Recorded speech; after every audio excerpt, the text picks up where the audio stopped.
The Lord, we give you glory, Lord, as we honor you,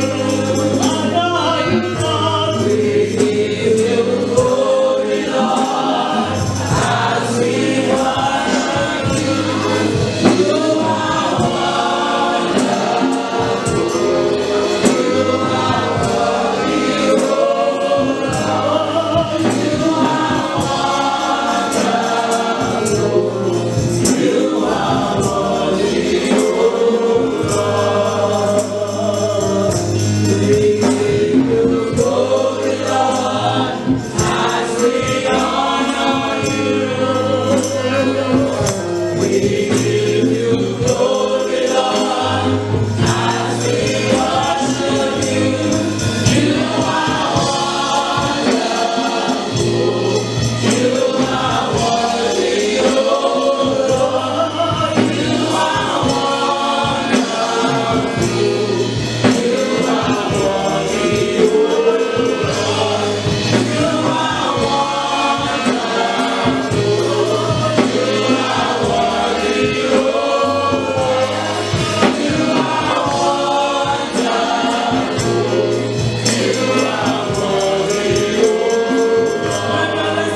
worship you. Lord, we give you praise, we give you glory, we give you honor, we give you adoration. There is no one like you, Lord. There is no one who we can compare with you. From everlasting to everlasting, you are God. Your ways are past finding out. You are the miracle working God. You are the God of the impossible. You are the I am that I am. You are the God who was. You are the God who is. You are the God who is to come. You are the Almighty. We worship you. We give you praise. We give you glory. We bow down our hands before you, Lord. We say, blessed be your holy name. Blessed be your holy name. All glory be to thee, O Lord. All honor be to thee, Lord. You are our soon coming King. You are the Lion of the tribe of Judah. You are the Rose of Sharon. You are the root and offspring of David. You are the rod of Jesse. There is no one like you. You are our helper. We adore you. We lift you high. Blessed be your holy name. Blessed be your holy name. Blessed be your holy name. Blessed be your holy name. Thank you, Father. Thank you, Lord. We worship you, Lord. We thank you for this morning. We thank you, Lord, for bringing us to the beginning of yet another week. in this month of favor. Lord, we are trusting in you that you are going to do great and mighty things for us. As we go into your word, we ask that the entrance of your word, it will bring light, it will bring understanding to the simple. And Lord, we are praying that you give us feet that will be swift to obey you. We ask, Lord, that your word will come forth with power, it will come forth with great grace, it will come forth with clarity. And Lord God Almighty, we pray for an anointing of understanding and a decision to obey. Thank you, Father. In Jesus' name we have prayed. In Jesus' name we pray. Praise the Lord. Please be seated. Good morning, church. Please be seated. In Ethiopia it's 9:20 now. 9:20 p.m. We want to thank the Lord for yet another Sunday, for yet another day, for life. Because it's only the living who can praise God. Never take it for granted that you go to bed in the night and you wake up in the morning. Or that you left your home and got to church. Never take it for granted. Today we want to discuss on living a life of impact. Living a life of impact. I have been making a study of this for some time, and I find that really that is how God wants our lives to be, making a life of impact. Turn with me to 2 Kings chapter 5. 2 Kings chapter 5. We will read verses 1 to 4. It's a fairly well-known story, but I'm probably not going where you think I'm going. 2 Kings chapter 5, verses 1 to 4. Now Naaman, captain of the host of the king of Syria, was a great man with his master, and honorable, because by him the Lord had given deliverance unto Syria. He was also a mighty man in valor, but he was a leper. And the Syrians had gone out by companies, and had brought away captive out of the land of Israel a little maid, and she waited on Naaman's wife. And she said unto her mistress, Would God my Lord were with the prophet that is in Samaria, for he would recover him of his leprosy? And one went in and told his Lord, saying, Thus and thus said the maid that is in the land of Israel. Then we'll read verses 9 and 10. 2 Kings 5, 9 and 10. So Naaman came with his horses and with his chariot, and stood at the door of the house of Elisha. And Elisha sent a messenger unto him, saying, Go and wash in Jordan 7 times, and thy flesh shall come again to thee, and thou shalt be clean. Verses 14 and 15. Then went he down and dipped himself 7 times in Jordan, according to the saying of the man of God. And his flesh came again like unto the flesh of a little child, and he was clean. And he returned to the man of God, he and all his company, and came and stood before him, and he said, Behold, now I know that there is no God in all the earth but in Israel. Now therefore I pray thee, take a blessing of thy servant. We find, as we said, a well-known story. This was Naaman, the Syrian general, through whom God had given deliverance to Syria. But we find that there was a but in his life. He was a leper. And as great a man as he was a leper, which meant that he had certain restrictions as to places he could go. And then there was a maid they brought in as a prisoner of war, an Israeli maid, a Jew. If using today's terms, we'll say like a born-again Christian. And as she observed that her master had a private battle he was fighting, she observed that in their home, as much as they may have the sound of rejoicing each time they came back home with a victory, he would smile, he would praise God, and then his face would be drawn because he was a leper. So she went to her mistress. If this man could only go to the prophet in Israel, she would be healed. And it happened. All the story of how it happened is not what this sermon is about. He went to Israel and he got healed. He came back so healed that the Bible says that his skin became like that of a newborn baby. His shame was removed. We'll keep referring to the story as we go on. But what do we mean by impact? When I said living a life of impact, what do we mean by impact? To make impact is to hit something such that there is evidence of an encounter. Like if 2 cars were to hit each other, and by the time they are describing an impact, it means that they will look at it and they will see that there is evidence that 2 cars touched each other. They will know that something happened. It may be a big impact, it may be small, but they will know that something happened. Impact also implies effect, having an effect on another. Having an effect on another. Impact also implies influence. That means in your interactions with people, something about you rubs off on them, or something about them rubs off on you. The relationship has impacted your life, has impacted you one way or the other. But if you are going to make impact, if something is going to make impact with somebody else, there must be weight. For instance, if I took this handkerchief and do this, yes, it is touching the pulpit, but it's not making any impact. It's not making any impact. It's like as if you are just playing with it. There must be some weight. If you want to live a life of impact, there must be some weight. And the weight we are talking about is not the weight you are trying to share. We are talking about spiritual weight. Feather weight cannot make impact. If you touch this thing, touch this pulpit, it can't make any impact. The pulpit doesn't know, except maybe it may take off some of the dust on it. It doesn't know. So to make any kind of impact for your life, to be a life that will make impact, there must be some spiritual weight in your life. Your spiritual muscles must be built up in such a way that your life is able to make impact. Usually what Christians want is somebody, when they talk of impact, somebody comes pray, a breakthrough comes, that comes. What is your life doing to somebody else? Whose life is being changed because of your life? The environment where you are, your community, your home, your church, your office, your business place, whose life is being changed? What difference is being made by anybody because of you? That's what we want to talk about, because that is really what God wants. That is where He wants our life to go. Otherwise, the day we got born again, He would have killed us, easy and quiet, because He doesn't need us anymore. But for God to have kept us alive is because He still needs us. Somebody's life must change. A situation must change. A community must change. A home must change. A nation must change. If you and I are doing what we are supposed to do, America would not be what it is today. We are not doing what we should do. We are not making impact. We are just the same as everybody else. Your life must make impact. It means that you must become something durable. You must become a durable vessel in God's hand. You must not be something consumable. Consumables don't make impact. You drop a Chinaware a vessel down, it's broken, and that's the end of it.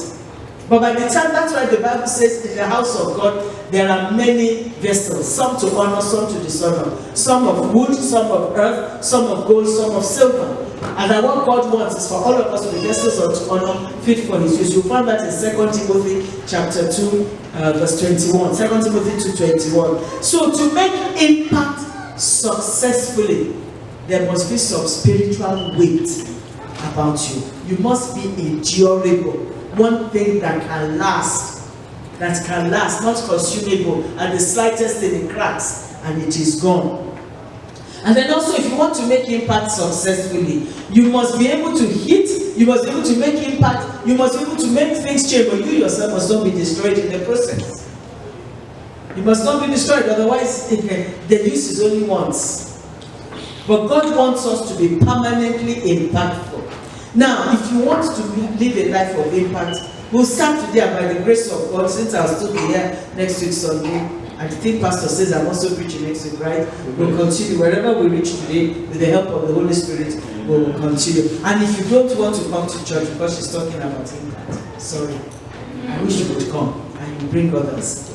Now, what must be present, thank you, in the life of the one wanting to make impact?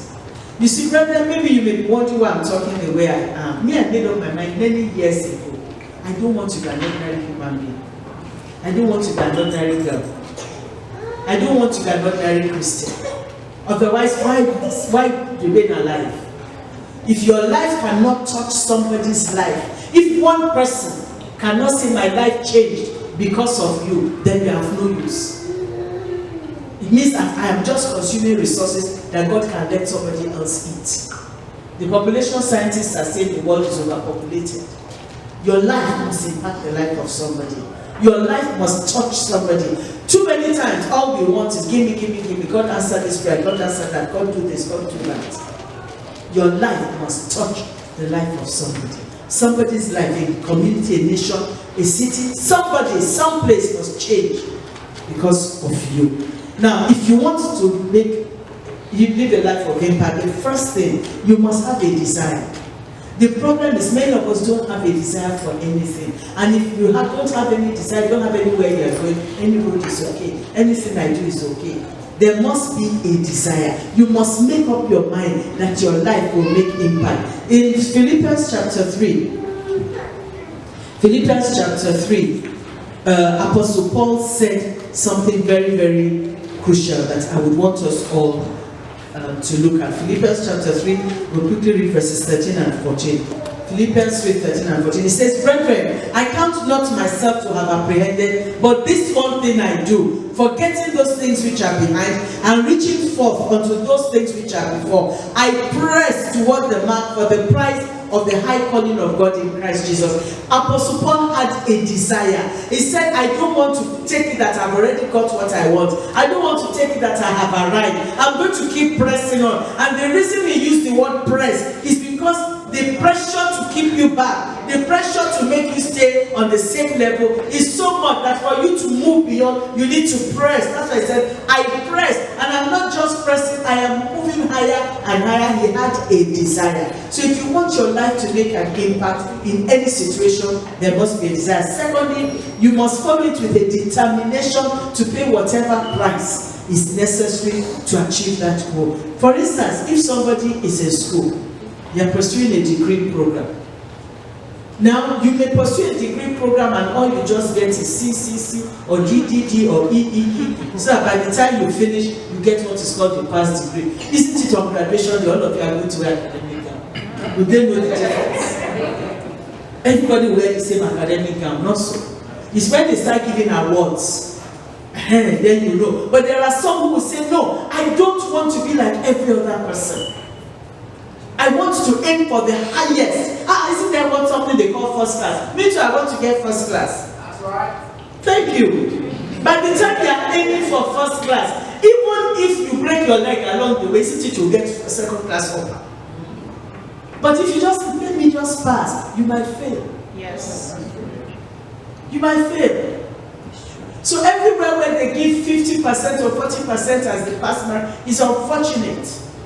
It's very unfortunate because many people don't strive. They don't have the desire. And because they don't have the desire, they don't pay the price. They don't pay the price. And then also there must be a commitment. You want to impact, you want your life to make impact. You must be committed because, brethren, along the way, there will be issues that will want to stop you. It is that commitment that will make you go on. In 2 Timothy chapter 2, verse 4. 2 Timothy chapter 2, verse 4. Apostle Paul said that he that warreth does not entangle himself with the affairs of this life, that he may please him who has chosen him to be a soldier. The day you got born again, you became enrolled in the army of God, whether you like it or not. Whether you like it or not.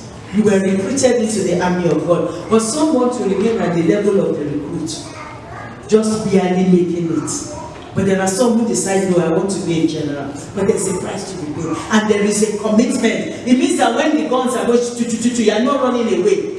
You are ducking and diving. You won't hit me, and continue. You have to be committed to it. But those are just the first words. What I want to discuss with us now are the non-negotiables. There are quite a number. I brought out some we'll talk today, and we'll talk the rest later. There are certain non-negotiables for the life that wants to be impactful, for the life that doesn't want to just walk around and nobody notices. The first thing is, if you want your life to make impact, you must start off by knowing who you are. Who are you? My name is Tosin Macaulay, but that's not who I am. Who are you? In Genesis chapter 1, verses 26 to 28.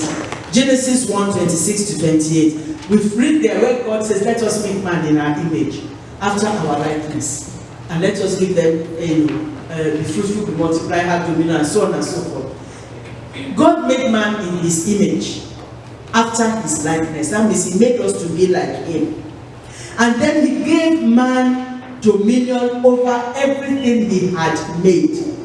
And then he went further and said, be fruitful, multiply. That means he prophesied into man the ability to be fruitful, to multiply, to replenish the earth, and to subdue the earth.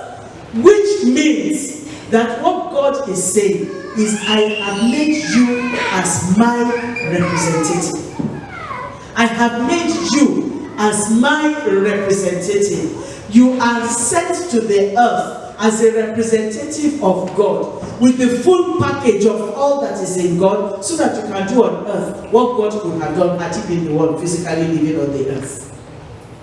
That is why he wants us to make an impact. That's why he wants us to have dominion. That's why he's put in us the anointing, the ability to not only be fruitful, to multiply, to subdue. You can only subdue something when there is plenty.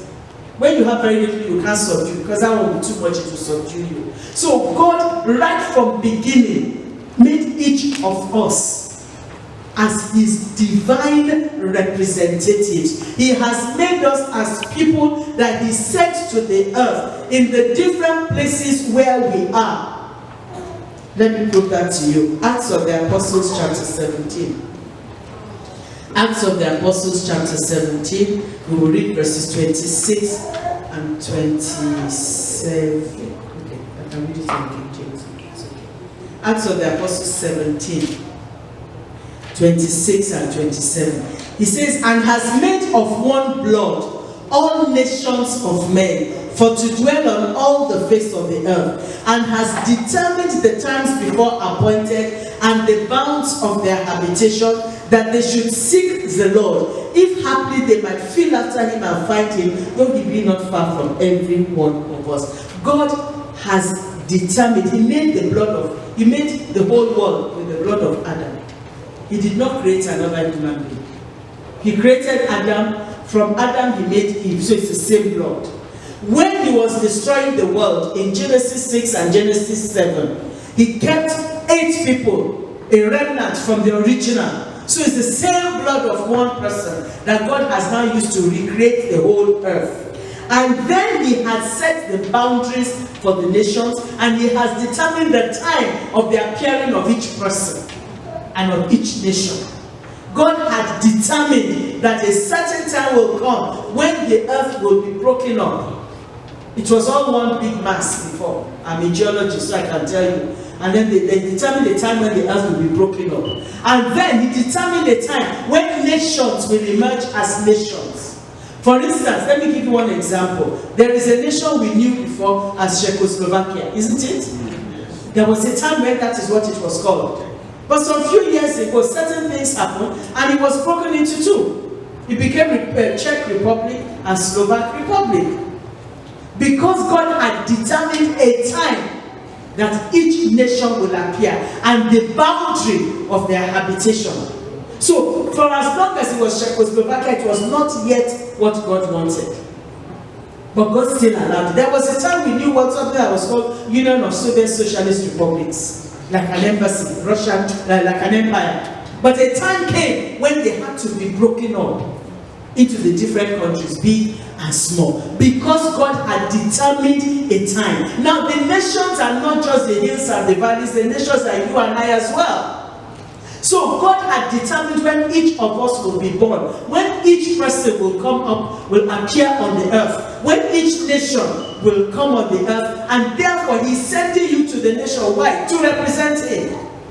It's not just to inhabit the earth. Yes, we have to inhabit the earth, but you're inhabiting the earth as his representative. There is no way your life can make a party if you don't understand that you are God's representative. Now this girl knew that she was a representative of God, the little maid. She knew. Remember, she was a slave. She was a prisoner of war. She did not belong to that nation.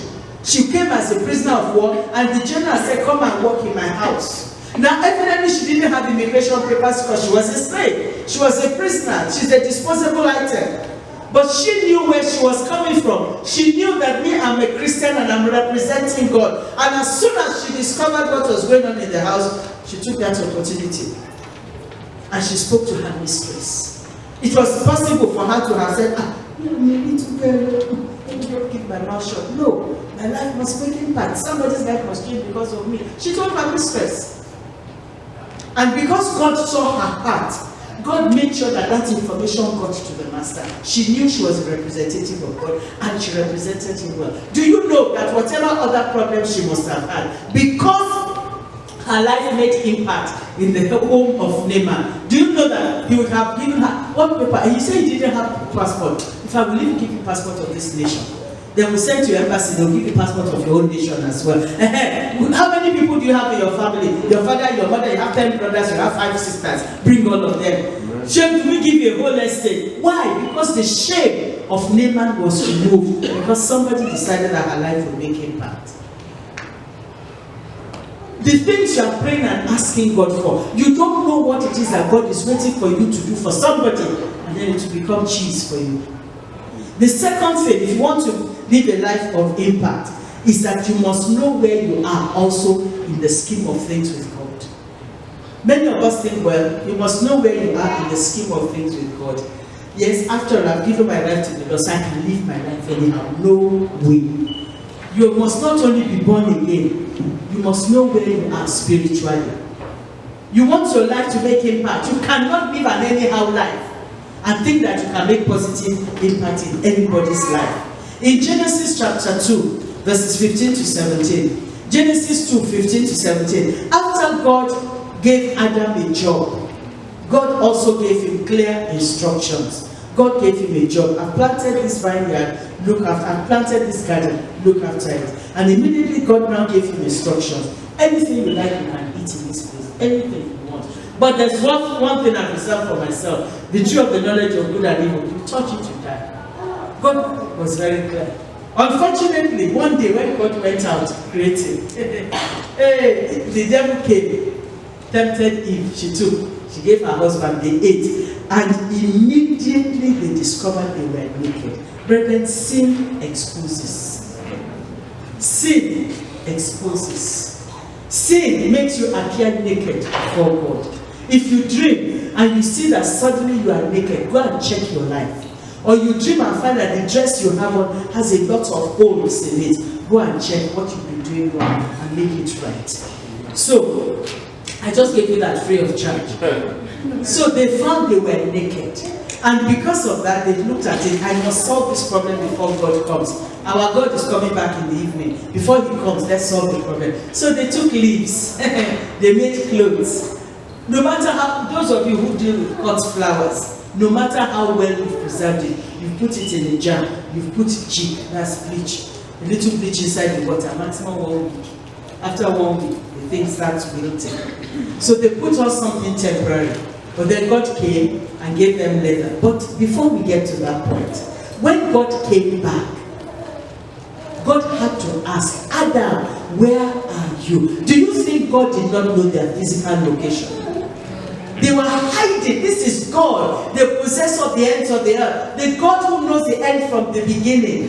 He knew where they were. They were hiding. Now it was like God was saying, why are you hiding? When I left you this morning, the spiritual state in which I left you was such that when I come back, you would want to walk beside me like that song said. You would want to be beside me, you want to walk with me, you want to discuss with me, you want to show me the work you've done, I will tell you what I've created. Suddenly you're running away from me. Why did you move? Many of us are in that situation. We're only talking Christianese. You only think you are still born again. You've shifted. There is no way your life can make impact. There is no way. If we are just fulfilling all righteousness, I'm in church when I'm supposed to be in church. That's just fulfilling all righteousness. That's just a veneer. That's not you. You must know your position in Christ. You want your life to make impact, then you must know where you are. And so that if you are not in the right place, you bring yourself back. You bring yourself back. Otherwise, your life will be a mess. God had to ask them, why are you hiding? And we found we were naked. Since when did you find you were naked? Is it not the same Adam and Eve? And then they started the story. Go back and check yourself. If you want your life to make impact, check where you are in relation to the scheme of things with God. Check where you are. Check your spiritual situation. Check your spiritual state. Be true to yourself. You don't have to announce it to anybody. It's the changes that people will see that they will know something has happened. The third thing, if you want your life to make impact, is you must refuse to be a statistic. Refuse to be a statistic. Because statistics are just numbers.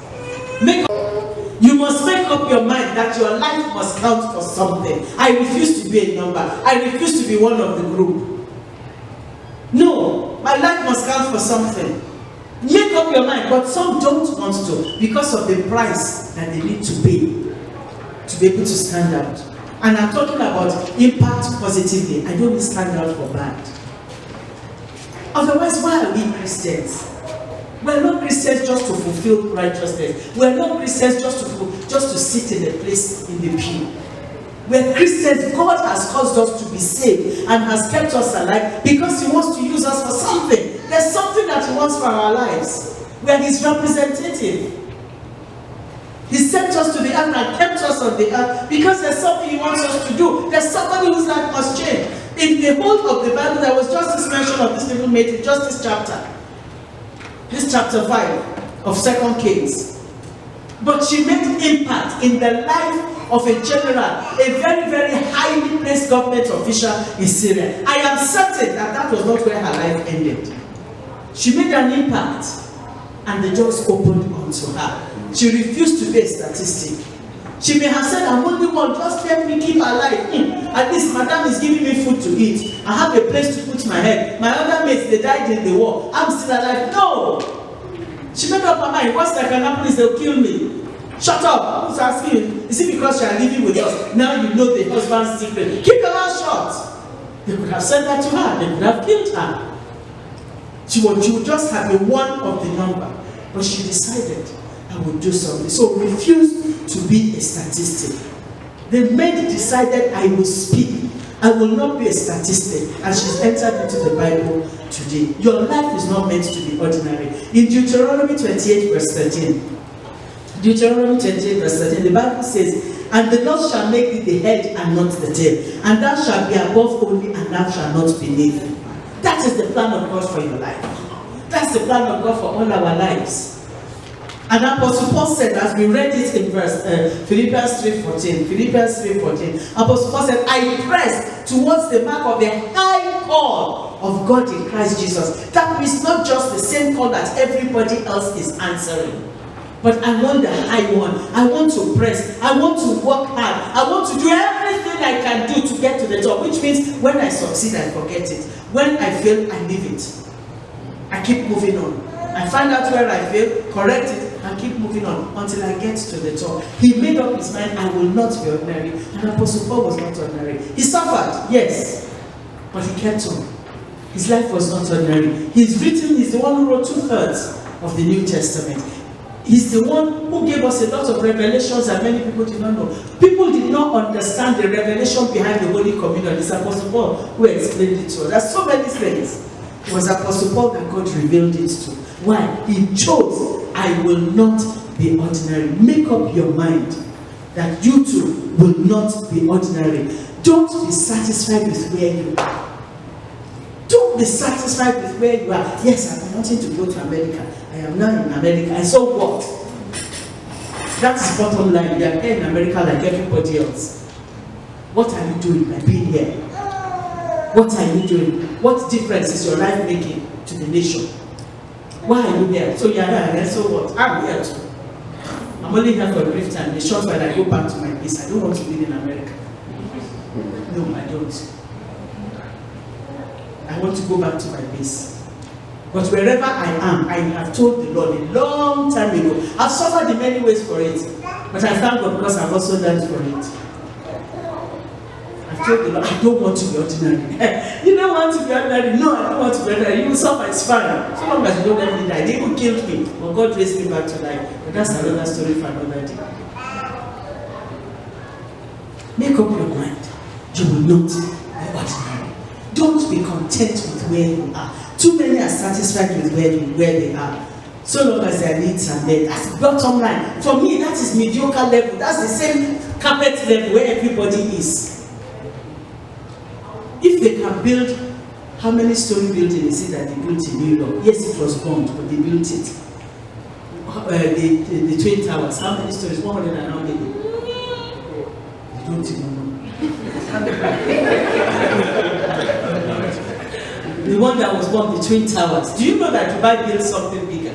Because they made up their minds that we will be the first, whatever it will cost us. Once they hear that something has reached a level, they will make sure they go higher. Whatever it costs them, they will do it so that they can say, we have the highest, we have the best, we have the tallest hotel in the world is in Dubai. I think I was going to Morocco in March, and I transited in Dubai. That was a hotel that the airline gave to me, the Marriott, JW Marriott Hotel. It's taller than I used to think that the Hilton Hotel in Manhattan, almost 50 floors. I used to think that that was the tallest because I've stayed there too before. And then they put me on floor 54. And I thought, okay. Yeah, but that one I stayed on floor 45.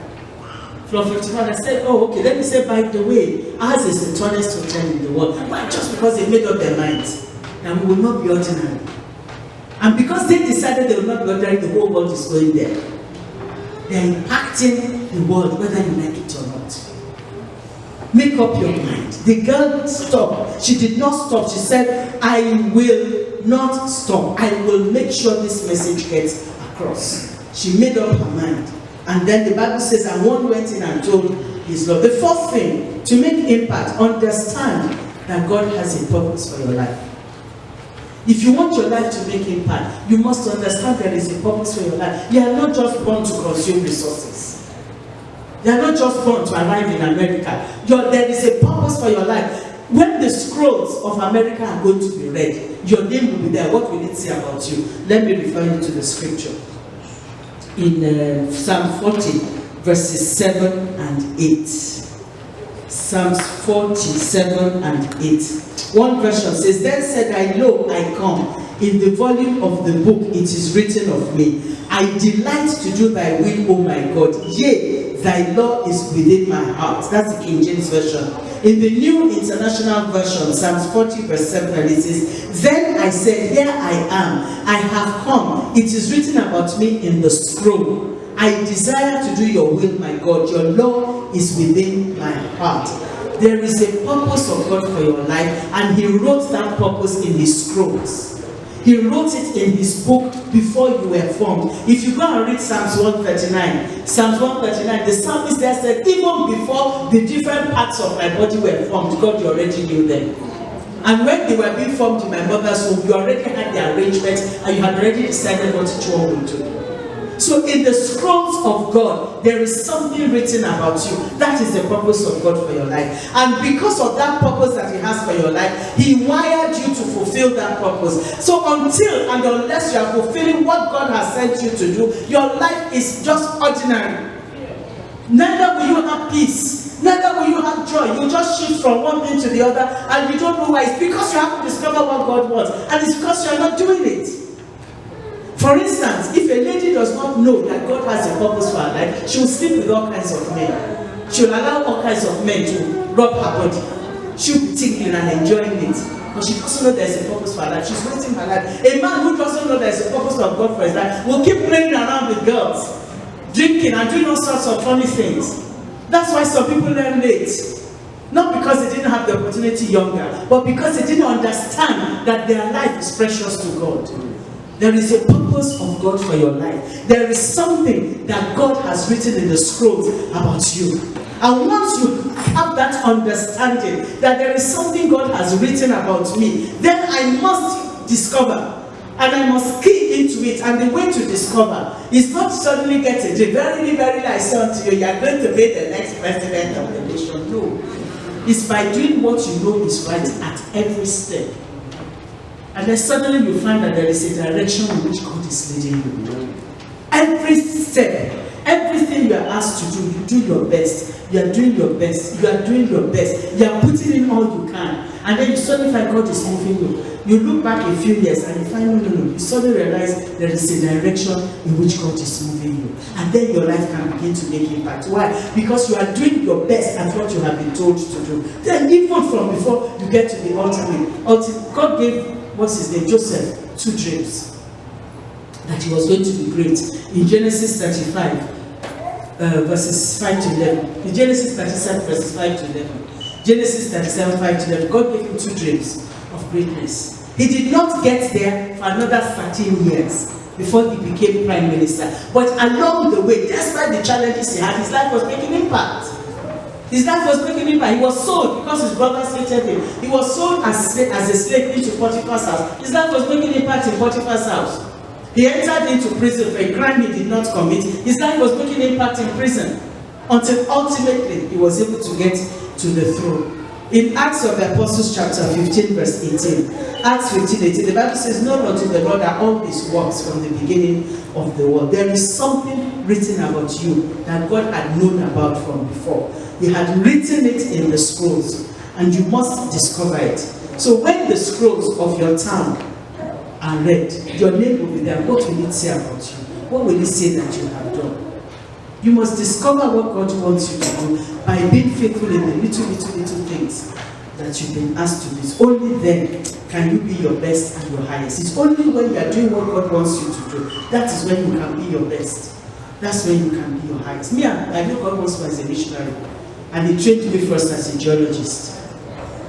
I was first lecturing as a geologist, and I became a consultant and field geologist. All of that was to prepare me for the rough and the ready.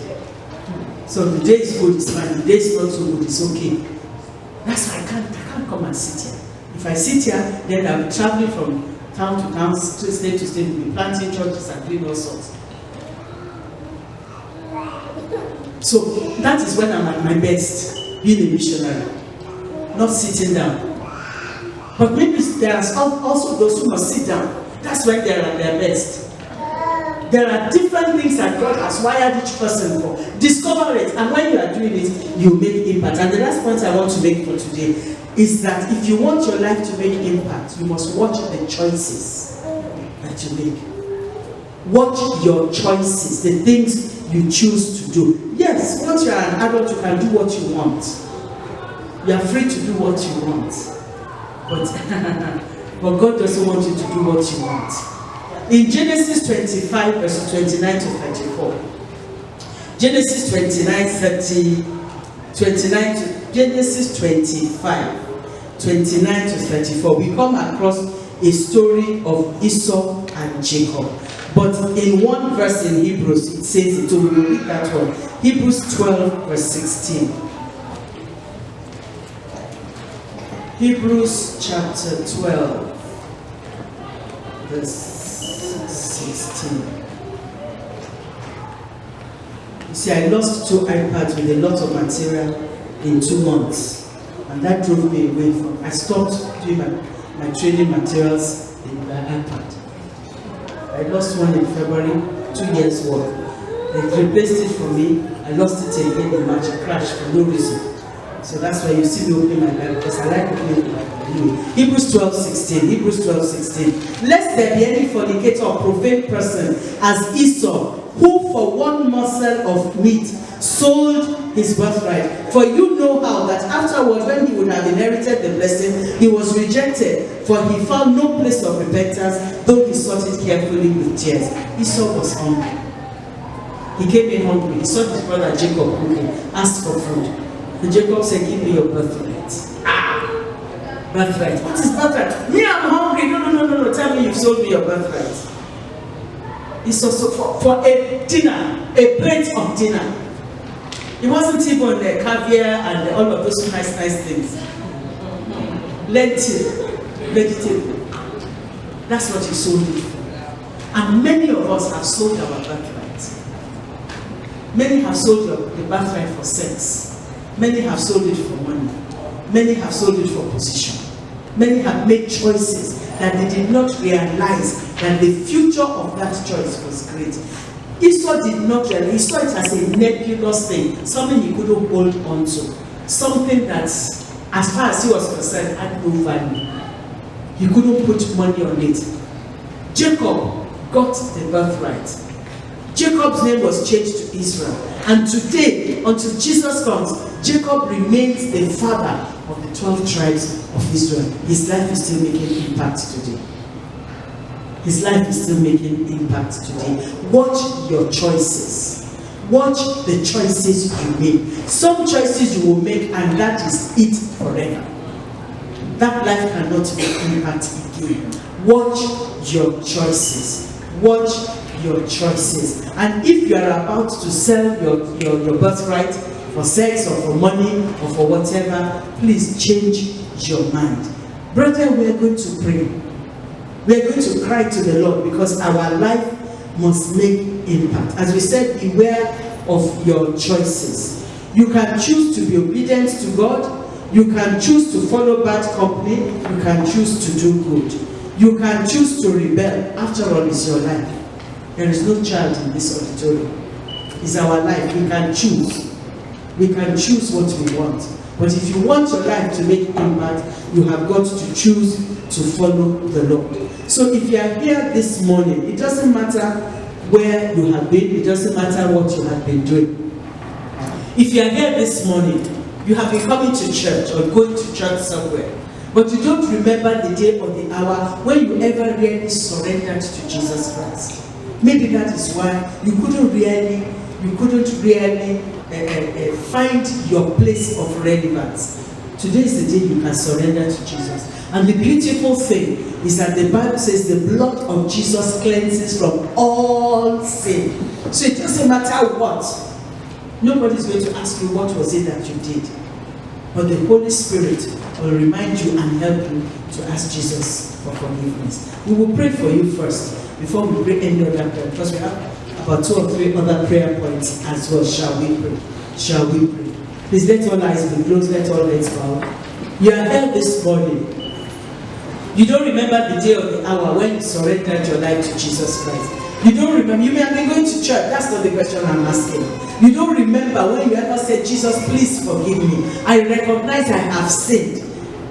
I have fallen short of your glory. And you want to take that decision today so that you can position yourself for a life of impact. Please, if you are here this morning, if that is your situation, can I just see your hand? I just want to pray with you first before we pray any other prayer. You want to surrender to Jesus Christ. You want to say, Jesus Christ, please forgive me. If you are here this morning, you may be the only one. That may be why you have to be in church this morning. You want to surrender to Jesus. Can we just see your hand? I just want to pray with you. Or you had taken this decision before. You remember the day you did it, but something went wrong in your life after you took that decision, and you know it. And you want to rededicate your life to Jesus Christ today. Please, if you are also here, can we just see your hand up? All I want is to pray with you. You want to surrender to Jesus, or you want to rededicate your life to Jesus? Thank you. I can see that hand. Please come and join me. I want to pray for you. Please come. Any other person, please just come. And as you come, just begin to ask the Lord to forgive you. Is there any other person? You know your life is not right. You know you are not making impact. Or put differently, you are not making the right kind of impact. And you want to do so today. If you are here, please just come. All I want is to pray for you. Okay? Those of us who are seated, let me ask you one question. If Jesus is to come today, Jesus Christ is to come today, and he says, I want to take with me all those who are mine, all those who are living for me, and you know you will go with him. Please, can I just see your hand up? If Jesus comes today, you know that you will go with Jesus. Please, I just want to see your hand. You know you will go with Jesus. Can I see your hand? Now, those of us who could not put up our hands, please, I want to encourage you, come and join me. Let's pray. Jesus can come before the end of today. He can come before I put the microphone down. Please just come. I just want to pray with you. I'm not going to ask, thank you, my sisters. I'm not going to ask what went wrong in your life. Please come. You are not sure. You know that if he comes today, you will not go with him. Please come. Please come. I was telling you they tried to kill me. I had a car accident. I had finished service. I was going home from church. I never got home. I ended up in hospital. And the message they sent to Pastor Adiboye was that I was dead. That was the message he got. But he prayed, and the Lord told him she will not die. And he said to them, she will not die. If I had not been on the side of the Lord, my brother, I'm not saying it, I'm just saying it to give God the glory.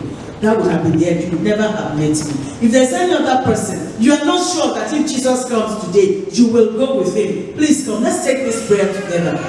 If there's any other person, please come. Now, those of us who are seated behind, stretch forth your hands towards our brethren in front. This is a very, very crucial time. The most important decision in life. Pray for them that God will deliver them from whatever it is.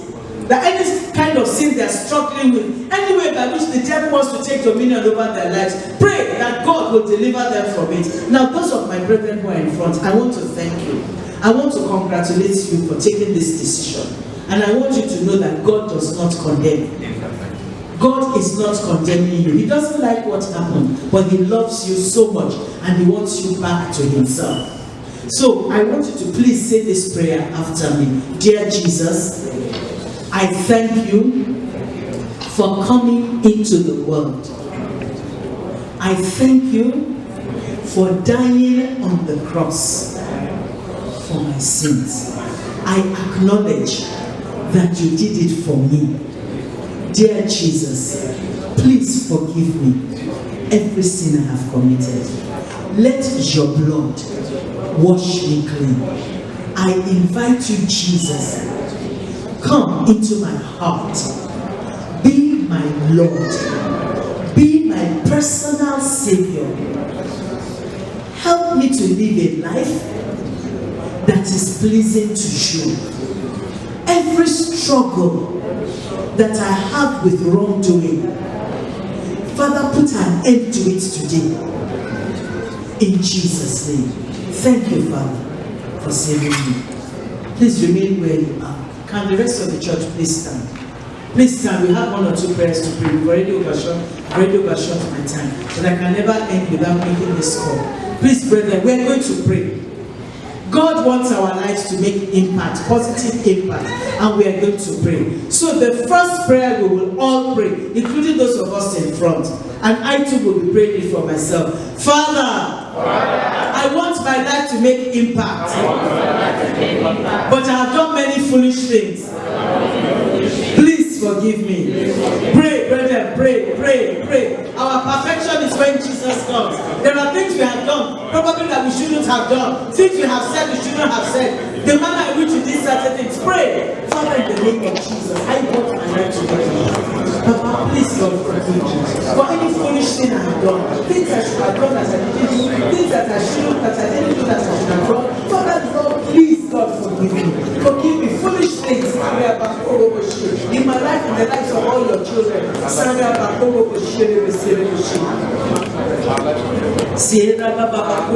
Every foolishness, Father, please forgive. Father, please, we want our lives to make impact. We don't want to be ordinary people. We want our lives to count for something. We want our lives to count for something. We want somebody's life to be touched because of our lives. Father, Lord, please, everywhere we have been foolish, thinking we were good, everywhere we have been wrong, thinking we were right, please forgive us, Father. Please, Lord, forgive us. Everywhere by which we have rebelled against your word, Father, please forgive us. Help us, Lord. Thank you, Father. In Jesus' name, we have prayed. In your next prayer, you say, Father, please show to me what you have written about me in the scrolls and help me to fulfill it. In Jesus' name. Pray, brethren, pray. Father,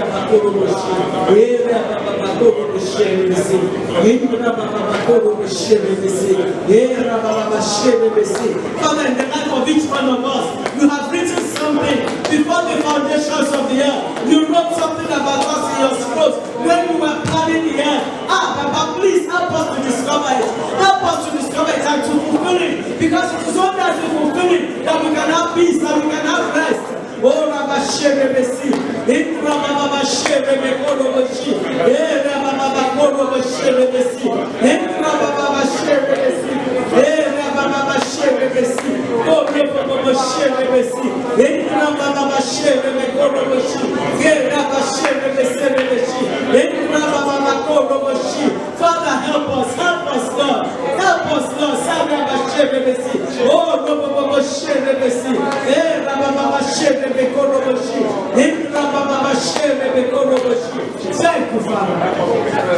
In Jesus' name we have prayed. Finally, we pray. We say, Father, I want my life to count for something. I don't want to be an ordinary number. Help me, Lord. I want my life to make impact. Help me, Lord. Pray, brethren, pray. You are not ordinary people. You are not ordinary people. God has chosen you for something. Your life must make impact. Your life must make positive impact. The life of every one of us must make positive impact. God has not chosen us ordinarily.